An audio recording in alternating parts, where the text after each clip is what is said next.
Guys आज आपण direct भांडे घ्यायला आले तर भांडे घ्यायला आज आपल्याकडून भागवत सप्त्याची पंगत गिंगत आहे आणि हे आपले सहकारी मित्र येईल डायरेक्ट आपण जबरदस्ती घरातून उचलून आलं तर म्हटलं बस चला तुम्हाला कोणत्या बी हालतमध्ये आपल्या घरी यावं लागेल आणि भांडे धुवून सर्व स्वयंपाक करावा लागेल। शेवटी भांडे घरी गुंसन संध्याकाळची बघून घ्या महाराजांची आणि यांची आपण फराळाचं केलेलं होतं ज्याबासारखं यांनी फराळ केली ना बाहेर बी बघून घ्या तुम्ही केवढी जबरदस्त अशी पंगत बसलेली आहे।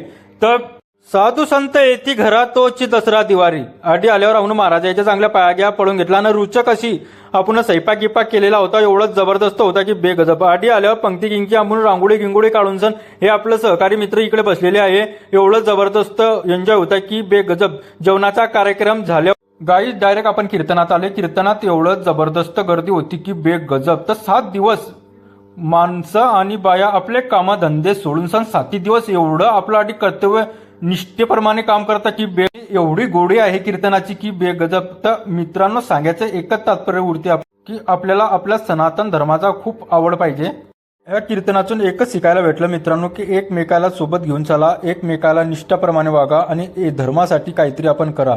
तर आधी आल्यावर हे आपले मित्र आपल्याला भेटले तर एक वेळेस महाराज काय म्हणता ऐकून घेऊ।